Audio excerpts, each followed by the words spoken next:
Oke, baik.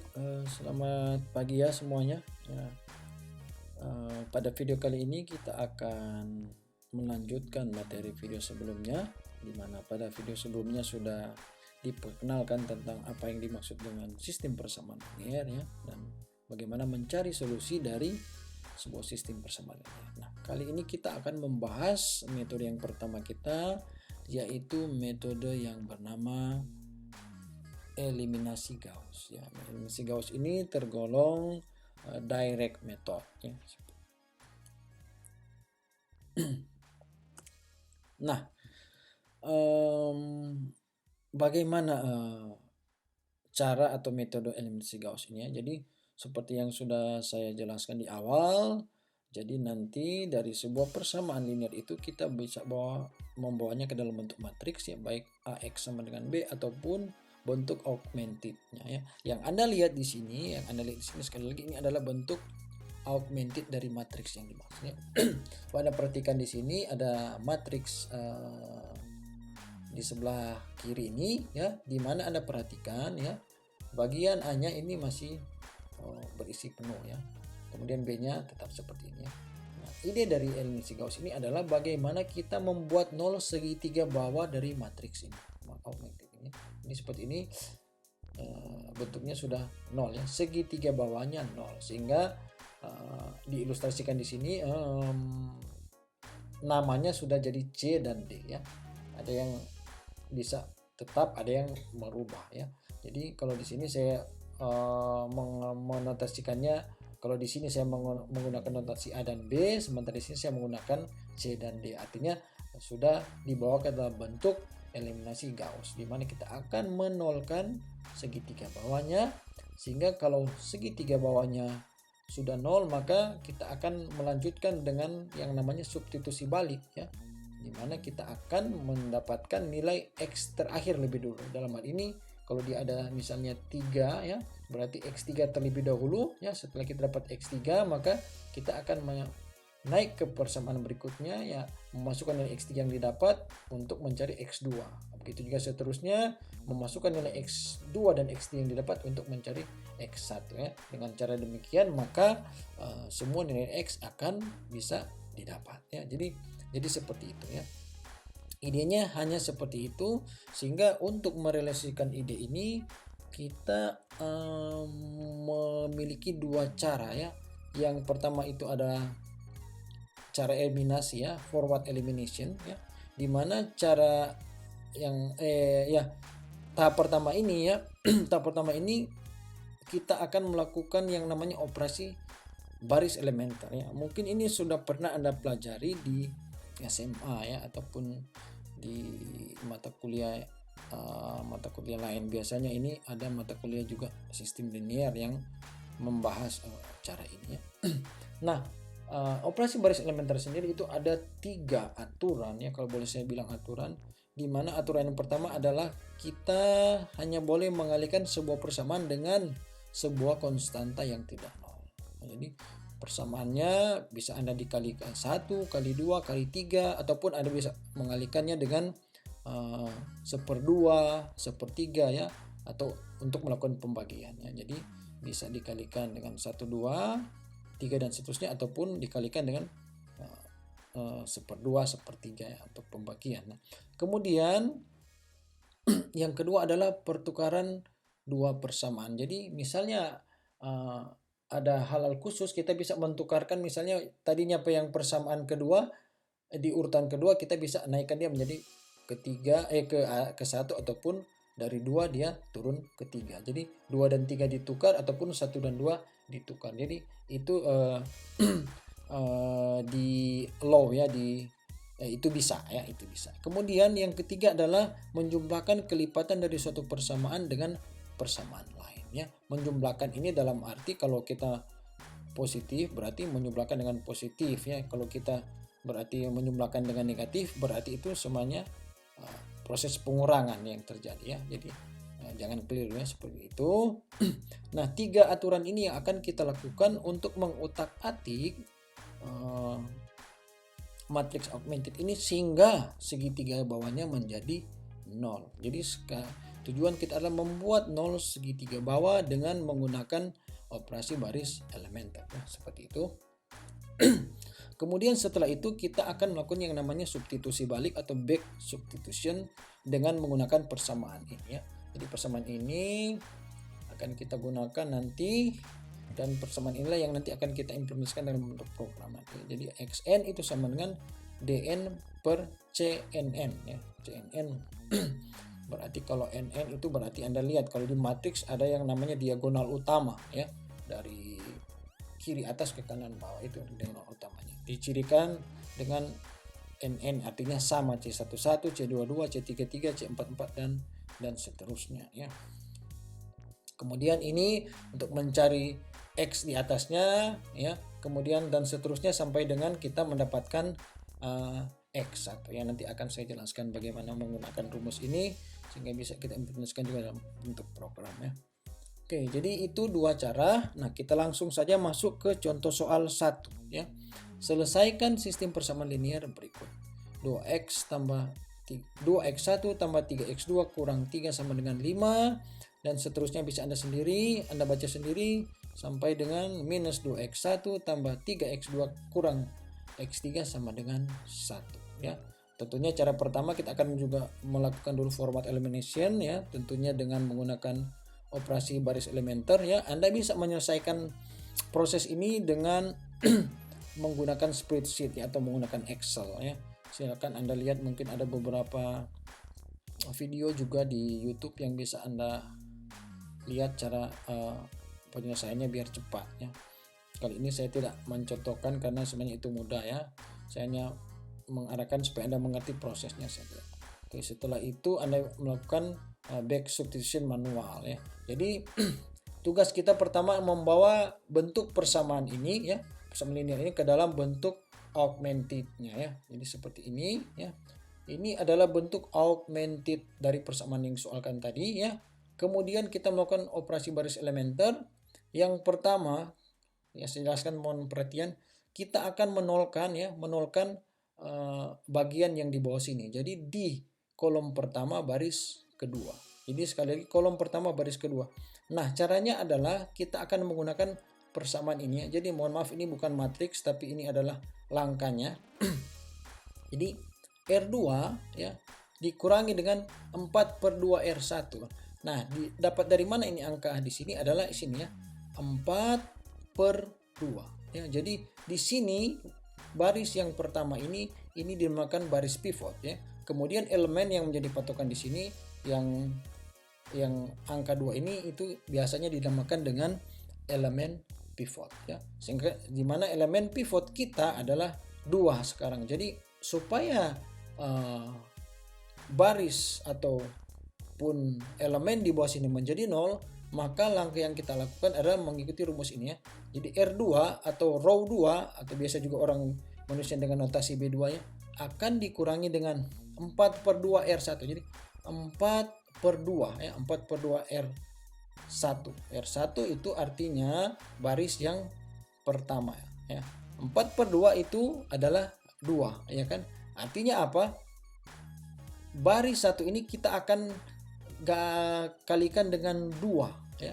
Seperti aturan pertama, mengalikan dengan konstanta yang tidak nol. Nah, dalam hal ini kita kalikan 2. Nah, prosesnya seperti apa Anda perhatikannya. Jadi R2 kurang 2 R1 ya.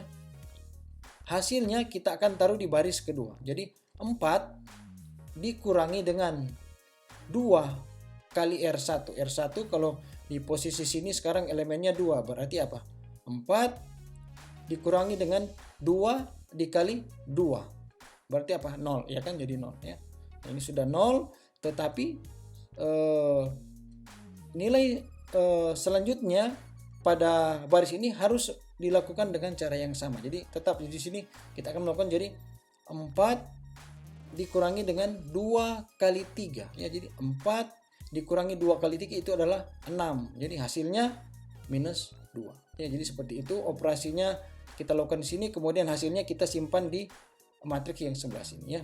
Begitu seterusnya sehingga didapatkanlah angka ini ya, sampai minus 7 ya. Oke, seperti itu. Kemudian langkah selanjutnya, karena posisi di sini sudah 0, maka tentunya kita akan menolkan juga di baris yang ketiga pada kolom pertama ini. Jadi caranya sama ya, R3 dikurangi dengan minus 2 per 2. Jadi ini minus 2 per 2 ya, kali R1 ya. Ini kalau kita sederhanakan berarti apa?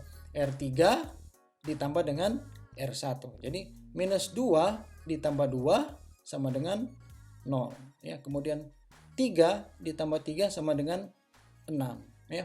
Begitu seterusnya untuk satu baris ini ya, seperti itu. Nah, pada proses ini kita sudah mendapatkan bahwa nilai di kolom pertama, baris kedua dan ketiga sudah 0 ya. Tujuan kita ini menolkan segitiga bawah. Segitiga bawah ini yang di bagian sini kan, berarti tinggal satu ini yang akan kita nolkan ya. Sekarang kita nolkan, kita pindah ke baris di sini di mana kita akan menggunakan transformasi yang di sini. Jadi R3 dikurangi dengan 6 per minus 2. Sekali lagi 6 per minus 2. Karena kita akan menolkan yang di bawah sini, berarti elemen pivot kita adalah yang minus 2.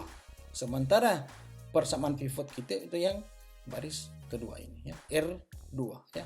Elemennya minus 2. Oke, jadi dengan menggunakan pola yang sama maka didapatkanlah R3 dikurangi dengan 6 per 2. 6 per minus 2. 6 per minus 2 adalah minus 3 ya. Sehingga R3 akan ditambah dengan R2.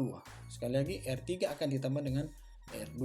Sehingga persamaan di sini akan menjadi R3 ditambah dengan 3 kali R2 ya. Jadi sini 6 akan ditambah dengan 3 kali minus 2. 3 kali minus 2 itu adalah minus 6. Jadi 6 ditambah dengan minus 6 sama dengan 0 ya.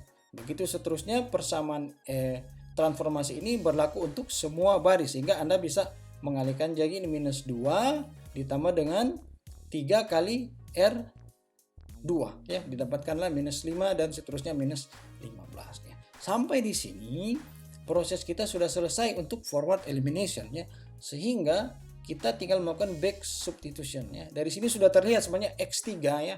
Dari sini sudah terlihat secara kasat mata ya. Artinya di sini untuk mencari X3 berarti sama dengan apa? Tuliskan D per C, D per C, 15 per 5 ya kan, pasti kita dapat. Jadi X3 itu sama dengan 15 per 5. Kemudian untuk mencari X2 berarti yang di sini ya, karena kita sudah dapat X3 jadi gampang saja ya.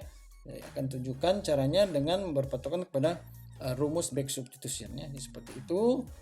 Nah, contoh di sini kita sudah dapatkan hasil tadi yang saya katakan bahwa kita akan menggunakan rumus ini. Jadi Xn dalam hal ini n kita adalah 3 ya, sama dengan Dn per Cnn, berarti D3 per C itu Nn berarti C33 ya. C33 tadi yang minus 5 ya, C33 ya. C33 ini C33, C22, C11 ya. Seperti itu. Kemudian ini D1, D2 dan D3 ya. Jadi seperti itu cara membacanya. Oke, sehingga kita dapatkan X3 itu sama dengan minus 15 per 5, didapatkanlah 3. Kemudian X2 itu sama dengan seperti rumus yang sudah kita bahas di awal, sama dengan 1 per C22 dikali dengan dalam kurung semua ini D2 kurang C23, X3 kurang C24, X4 dan seterusnya sampai C2N, XN. Nah, karena N kita cuman sampai dengan 3 maka kita cuman sampai di rumus ini ya. C2,4 X4 ini enggak, karena N kita cuma 3 kan dalam kasus ini. Sehingga yang kita tuliskan hanyalah seperti di bawah ini. Di X2 sama dengan 1 per minus 2. Yang minus 2 itu adalah C22 ya. Tadi ya. Sini ya, minus 2. Oke, seperti itu ya. Ini minus 2 sudah betul. Kemudian D2 tadi sudah Anda lihat ya, minus 7 kurang C23 itu minus 1 dikali dengan 3 ya. 3 ini apa? X3 yang kita baru dapatkan tadi ya. Begitu seterusnya sehingga kita mendapatkan nilai 2. Nah, X1 juga sama caranya. sehingga kita mendapatkan nilai X1 adalah 1. Jadi dengan demikian solusi dari contoh soal itu adalah X1 sama dengan 1, X2 sama dengan 2, dan X3 sama dengan 3 ya. Dengan cara back substitution ini, maka yang kita dapatkan terlebih dahulu, sekali lagi saya ingatkan, yang kita dapatkan terlebih dahulu adalah nilai X3 bukan X1 ya. Oke, seperti itu. Nah, ini adalah pseudokode dari metode eliminasi Gauss ya.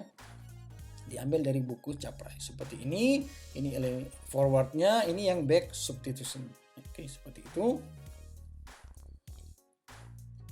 Kemudian kita masuk ke contoh 2, seperti biasa kode komputer, sosialisasikan sistem persamaan linear berikut ya. Jadi karena kode komputer, maka saya mengambil persamaan yang lebih advance ya. Artinya Anda dapat lihat sini ada 3, 0,1, 0, dan seterusnya. Tidak serapi tadi ya persamaannya ya. Nah, nanti persamaan ini kita akan bawa ke dalam bentuk augmented ya. Ada bagian C dan D atau bagian A dan bagian B ya. Seperti itu. Kira-kira kode programnya seperti ini. Saya besarkan sedikit ya. Seperti ini. Mungkin bisa Anda lihatnya mudah-mudahan terlihat jelas di layar Anda ya. Jadi seperti ini penampakannya ya. Nah, matriks A dan vektor B itu saya bawa ke dalam bentuk ini ya. Tinggal persamaannya saja. Jadi 3 minus 0,1 minus 0,2 ya. Bagian A-nya di sini, kemudian bagian B-nya di sini 7,85 minus 19,3 71,4 ya, dan seterusnya. Kemudian kita akan mengekstrak panjang dari B itu yang kita namakan dengan N di sini ya. Nah, eliminasi forward eliminasinya itu kita mulai di sini ya, sesuai dengan pseudokodenya. Maka Anda bisa membuat, walaupun Anda menggunakan bahasa pembuatan lain, Anda bisa membuat sesuai dengan pseudokode, sehingga saya membuatnya seperti ini. Kemudian di bagian sini ya, di bagian sini ada bagian substitusi balik tadi ya. Substitusi balik dicirikan, Anda lihat di sini ada faktor ya, dikalikan dengan faktor yang tadi ya, nilai pada elemen bersangkutan dibahagi dengan elemen pivot tadi ya, yang dari contoh tadi 4/2 sehingga tinggal 2. Jadi faktor pengalinya 2 dikali dengan baris tersebut. Kemudian baris yang akan dihitung adalah dikurangi dengan baris pivot ya, baris persamaan pivot ya, seperti itu. Kemudian dikalikan faktor ya. Jadi ini prosesnya. Kita coba run saja program ini ya. Saya kecilkan dulu. Seperti apa bentuknya nih. Coba run. Maaf mungkin ini agak kecil ya, tapi bisa Anda lihat hasilnya seperti ini. Saya besarkan lagi ya. Anda lihat di sini ya, pada metode pertama dengan melakukan operasi baris elementer, Anda lihat di sini ya. Anda lihat di sini ya, segitiga bawah sudah 0 ya, segitiga bawah sudah 0, sehingga kalau sudah 0 maka kita bisa langsung menyelesaikan dengan substitusi balik ya. Di sini bentuknya masih terpisah ya, matriks A-nya sendiri sementara vektor D-nya sendiri ya, tidak dalam bentuk augmented ya. Tinggal diatur saja, disesuaikan dengan bahasa pemrogramannya, sehingga kalau secara visual Anda ingin dia bentuk augmented, tinggal diatur ya, tinggal diatur. Saya hanya menunjukkan cara-caranya saja di sini ya, contoh ya. Kemudian kita akan masuk ke fase berikutnya yang namanya substitusi balik ya. Substitusi balik ya, ini ini contohnya ya. Seperti ini ya, kita mulai dari xn kurang 1, artinya dimulai dari belakang ya, dalam hal ini xn kurang 1 ya, dan seterusnya sesuai dengan pseudokode, sehingga kalau kita run ini hasilnya adalah seperti ini ya. 7 untuk X3, kemudian X2 nya minus 2,5 dan X1 nya 3 ya. Nah, ini hasil akhir atau solusi dari sistem persamaan linear yang disoalkan dalam contoh soal tadi ya. Jadi solusinya X1 sama dengan 3, X2 sama minus 2,5 dan X3 sama dengan 7 ya, atau 7,0 ya. Cara mengujinya semuanya gampang ya. Anda tinggal masukkanlah nilai X1, X2 dan X3 ini ke salah satu persamaan ya. Pasti hasilnya akan sama dengan persamaan tersebut ya. Contoh misalnya kalau kita balik ke soalnya ya di sini ya, Anda masukkan saja nilai X1, X2 dan X3 sini, maka penjumlahan dari hasil pengkalian dengan X1, X2, X3 akan pasti berjumlah 7,8 ya. Ataupun Anda masukkan ke persamaan yang ketiga sama saja ya, pasti akan memenuhi juga nilai sama dengan atau nilai di bagian kanan atau right hand side ya. Oke. Oke, seperti itu ya. Saya harap Anda bisa mengerti proses ini dan selamat belajar, dan jika ada pertanyaan silakan didiskusikan ya. Terima kasih atas perhatian Anda. Sampai jumpa pada video-video selanjutnya.